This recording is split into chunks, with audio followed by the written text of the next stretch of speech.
नमस्कार. मानाचे श्लोक एक मागोवा या मालिकेतील आज 45वा भाग. मागच्या भागात आपण 195व्या श्लोकापर्यंत आलो होतो. आता आपण आज 196व्या श्लोकापासून सुरुवात करतोय. श्लोक क्रमांक 196. नभी वावरे जो अनुरेणू काही, रिता ठावया राघवे विण नाही.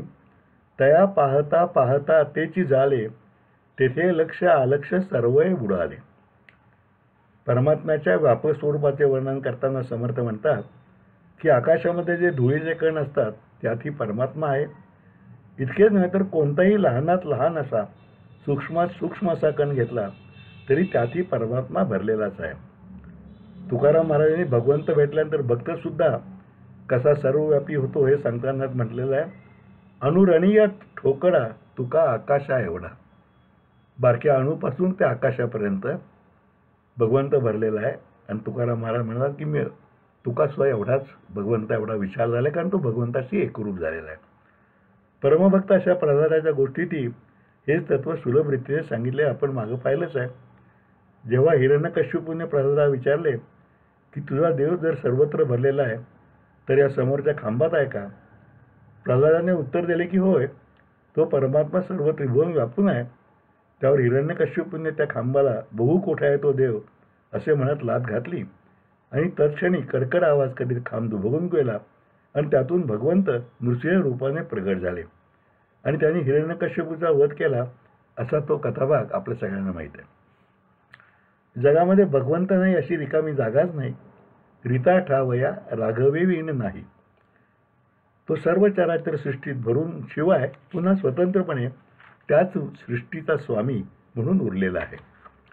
मात्र त्याला जाणून घेण्यासाठी भक्तियुक्त अंतःकरणाने त्याचा अभ्यास करणे गरजेचे आहे. हा अभ्यास म्हणजे विकारावर विजय मिळवून आपला मीपणा सोडायचा अभ्यास आहे. हा मीपणा जसजसा कमी होत जाईल तसतशी परमात्म्याची जाणीव प्रखर होत राहील. त्या काळामध्ये साधकाचे मनातील अपपर भाव कमी होत राहील. माझ्याप्रमाणे प्रत्येक वस्तू प्रत्येक जीव हे त्या परमात्म्याचे स्वरूप आहे अशी त्याची भावना वाढीस लागेल. माझ्यात आणि इतरांच्या मध्ये वेगळेपणा म्हणजे द्वैत नाही. जगात सर्वत्र एकरूपताच म्हणजे अद्वैत भरलेला आहे ही ओळख त्याला होईल. जेव्हा ही शिकण्याची ज्ञानार्जनाची प्रक्रिया पूर्ण होईल तेव्हाच त्याला परमात्मा स्वरूपाचे पूर्ण आकलन होईल. मात्र जेव्हा हे आकलन होईल तेव्हा तो साधक स्वतः वेगळेपणाने उरणारच नाही. तो त्या परमात्मा स्वरूपाचाच भाग होऊन त्या स्वरूपातच विलीन होईल. मीपणा पूर्णपणे विगलित झाल्यावर मग मी राहणार कुठून, तो चिदानंद परमात्म्याचा अंशच बनून जाईल. अशा अवस्थेमध्ये मग दृश्य आणि अदृश्य यातील भेद संपून जातो. जो परमात्मा साध्या डोळ्याने दिसू शकत नाही तो परमभक्तीमुळे सहज जाणला जातो. अशावेळी मी परब्रह्म जाणले असं म्हणणारा मी स्वतःच या परमात्म्यात मिसळून जातो. तया पाहता पाहता तेची झाले असे समर्थ त्या अवस्थेचे वर्णन करतात. म्हणजे गंगेच्या प्रवाहाला येऊन मिळणारा एखादा प्रवाह गंगेच्या दिशेने वाहत येत असतो तोपर्यंत गंगेत विलीन होणे हे त्याचे साध्य असते. तोपर्यंत त्याचे स्वतंत्र अस्तित्व असते. पण एकदा गंगेला मिळाल्यानंतर त्याचे साध्य प्राप्त होते आणि वेगळेपण सुद्धा संपून जाते. तो प्रवाहही गंगामयच होऊन जातो. त्यात वाहणारं पाणी पुढे लोक गंगेचंच पाणी म्हणून धरतात. अगदी अशीच अवस्था परमात्मा प्राप्ती झाल्यावर साधकाची होते. या सर्वोच्च अवस्थेकडे भक्तिमार्गाने जाण्याचा अभ्यास प्रत्येक साधकाने करावा असं समर्थांना सूचित करावायचं आहे. जय जय रघुवीर समर्थ. श्लोक क्रमांक 197. नभासारिखे रूपया राघवाचे, मनी चिंतिता मूळ तुटे भावाचे. तया पाहता देहबुद्धी उरेना, सदा सर्वदा आर्त पोटी पुरेना. परमात्मा आकाशाप्रमाणे सर्वव्यापी आहे.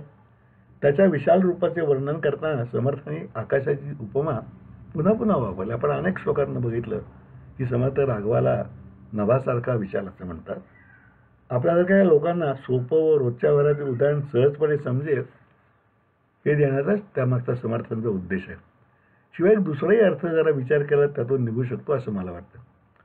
जगातील प्रत्येक अधांतरी वस्तूला काहीतरी आधार लागतो. कुठलीही वस्तू अधांतरी उभी राहू शकत नाही. आपण एखादं पेन घेतलं असं ठेवायचा प्रयत्न केला हवेत तर राहणार नाही. ते टेबलावर राहील किंवा एका बाजूला कशाला तरी अडकवलं तरी राहील, पण अधांतरी राहू शकणार नाही. परंतु आकाश कशाच्या आधारावर उभे आहे असा प्रश्न केला तर आपल्याला काय सांगता येतं? आपण त्याचं उत्तरच देऊ शकत नाही. आकाश खरोखरीच अधांतरी आहे. त्याला दुसऱ्या कोणत्याही आधाराची गरज नाही. ते स्वयंभू स्वयंस्थित आहे. परमात्माही तसाच आहे. तो सर्वव्यापी असून उलट सर्वांचा आधारी आहे. परमात्मा स्वरूपाचे सतत चिंतन केले तर आपल्याला चिरंतन सत्याचे ज्ञान होईल. आपला देह सत्य नसून त्यात वसणारा परमात्माच सत्य आहे हे जेव्हा समजेल तेव्हा आपोआपच जे दिसते तेच आणि केवळ तेच खरे आहे असा मधामध्ये असणारा भ्रम नाहीसा होईल. दिसणारच सत्य मानण्याच्या या भ्रमामुळे किंवा अज्ञानामुळे आपण विविध विकारांना शरण जात असतो. देहसुखाच्याच कल्पनामध्ये रममाण होत असतो. देह आणि इंद्रिये यांच्याद्वारे सर्व वासना तृप्त करण्याच्या प्रयत्नात आयुष्य घालवित असतो. सत्यज्ञानाने हा भ्रम मुळापासून नष्ट होतो. मी देहाचा ही भावना संपते.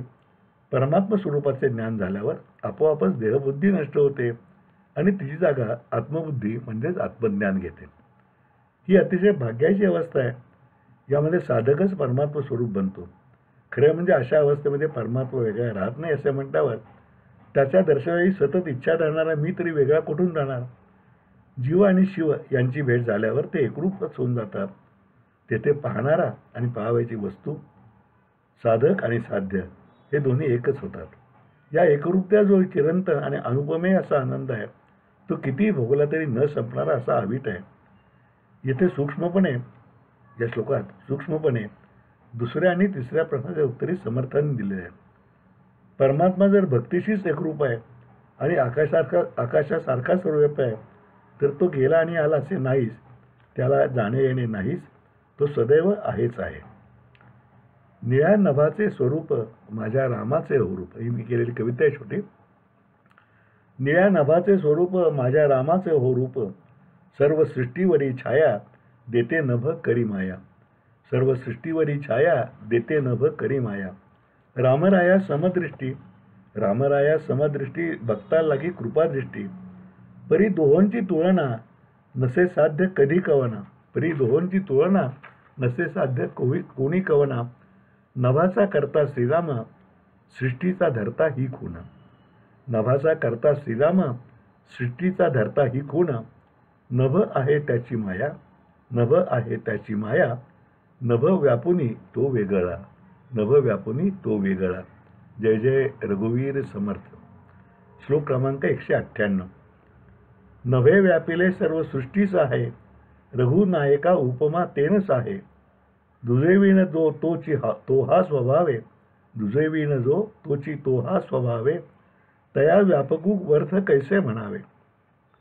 लहान मुलाला पोहायला शिकवता आपण सुरुवातीला हातावर घेऊन शिकवतो किंवा भोपळा किंवा डावा बांधून शिकवतो. पुढे त्याला हातपाय मारायला येऊ लागले की मग हातांचा किंवा भोपळ्याचा आधार काढून घेतो. त्याचप्रमाणे परमगुरू समर्थांच्या उपदेशाचे सूत्र आहे. आतापर्यंत परमात्म्यासंबंधीच्या मूलभूत प्रश्नाचे उत्तर देताना मागील तिन्ही श्लोकात त्यांनी परमात्म्याला आकाशाची उपमा देऊन त्याचा विशालपणा व समदृष्टी साधकांच्या मनावर बिंबवली आहे. आता परमात्मा आकाशापेक्षाही कसा वेगळा आणि व्यापक आहे हे सांगायचा त्यांनी या श्लोकात प्रयत्न केला. या श्लोकात त्यांनी सांगितलेलं आहे. अशा तऱ्हेने अगदी आधुनिक शिक्षणशास्त्रात जसे टप्प्याटप्प्याने विद्यार्थ्याला ज्ञानाकडे न्यावे हे तत्व आले तेच समर्थांनी 17व्या शतकात परमार्थासारख्या गहन विचारांचे विवरण करताना अगदी सहजपणे वापरलेले आहे. समर्थ म्हणतात की आकाशाने सर्व सृष्टीला वापरून टाकले हे बरोबर आहे. नभे व्यापिले सर्व सृष्टीस हे बरोबर आहे. पण म्हणून परमात्म्यास म्हणजे रघुनायकास आकाशाची उपमा देणे योग्य ठरणार नाही. रघुनायका उपमा तेनच आहे. रघुनायकाला आकाशाची उपमा योग्य होणार नाही. व्यापक म्हणण्यामध्ये ज्याला ते व्यापेल अशी दुसरी वस्तू गृहीत धरलेली असते. उदाहरण घ्यायचे झाले तर स्वयंपाक करताना धुराने सर्व स्वयंपाकघर व्यापलेले असे आपण म्हणतो. तेव्हा व्यापणारा धूर असतो आणि व्यापून गेलेले स्वयंपाकघर असते. धूर आणि स्वयंपाकघर वेगळ्या वेगळ्या गोष्टी आहेत, पण धुराने स्वयंपाकघर व्यापलं जातं. म्हणजे धुराची व्यापकता स्वयंपाकघराच्या मध्ये सीमित झालेली असते. त्याच न्यायाने आकाश सर्वव्यापी असे म्हणणे म्हणजेच आकाशाची व्यापकता ते व्यापणाऱ्या सृष्टीबरोबर मर्यादित करणे होय. दासबोधाती 8व्या दशकाच्या 5व्या समासात समर्थांनी आकाशापेक्षा ब्रह्म कसे व्यापक आहे ते स्पष्ट केले. त्या समर्थ म्हणतात, आकाश अनुभवा येते, स्वरूप अनुभवा पुरते. म्हणून या आकाशाते साम्यता न घडे. आकाश अनुभवा येते स्वरूप स्वरूप म्हणजे स्वस्वरूप, स्वरूप अनुभवापुरते, म्हणून या आकाशाते साम्यता न घडे.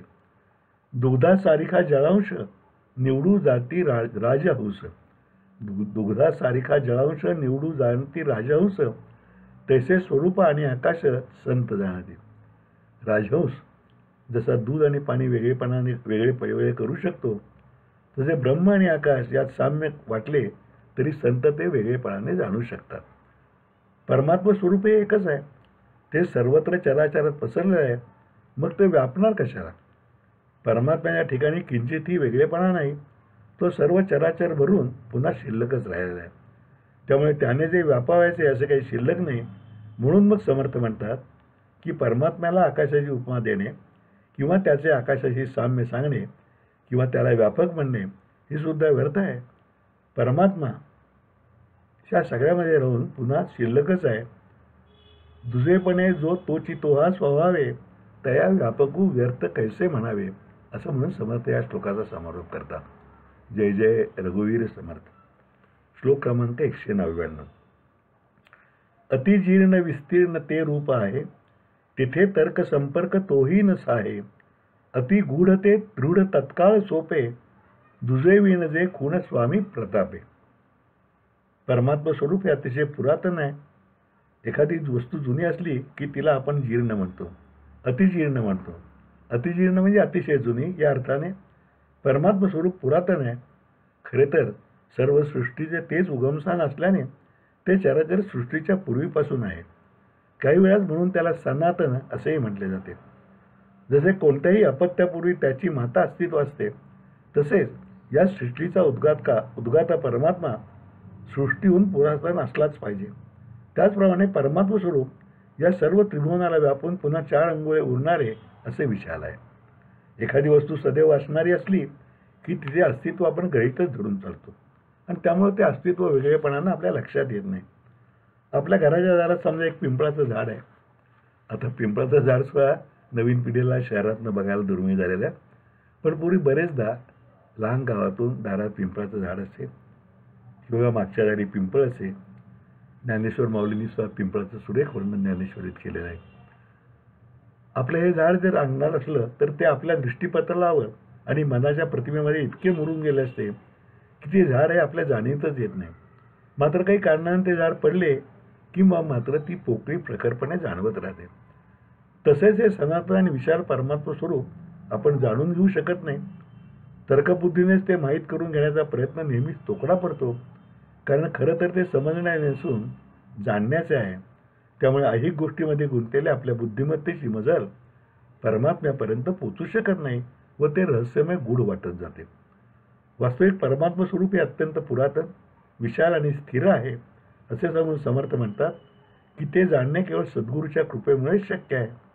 आपण सद्गुरूकडे गेलो की आपला अहंकार आणि देहबुद्धी सोडूनच जावे लागते. त्यामुळे आपोआपच आपली जाणीवेची शक्ती बळकट होते. अशा मनाच्या अवस्थेमध्ये श्रद्धेने गुरुचे मार्गदर्शन घेतले तर ते उपयुक्त ठरतेच ठरते. सद्गुरूही परमात्मा स्वरूपाची ओळख आपल्याला कशी करून देतो हेही समर्थाने शेवटच्या चरणात सांगितले आहे. परमात्मा स्वरूपामध्ये कोणताही भेदभाव किंवा दुजेपणा नाही. तेच सर्व चराचरांच्या ठायी अंशरूपाने आहे. जे पिंडी तेच ब्रह्मांडी आहे. ही खूण गुरुने कृपा करून साधकाला सांगितली की मग परमात्मा स्वरूपाचे रहस्य त्या साधकाला सहजपणे कळेल. समर्थ चौथ्या चरणात समर्थ म्हणतात, दुजे विण जे खूण स्वामी प्रतापे. स्वामी म्हणजे संत. त्याच्या प्रतापानेच आपल्याला ही खूण आपल्याला कळू शकेल. म्हणून समर्थ साधकांना संत संघाचा आणि शरणागतीचा मार्ग दाखवत आहे. आज इथे थांबूया. जय जय रघुवीर समर्थ.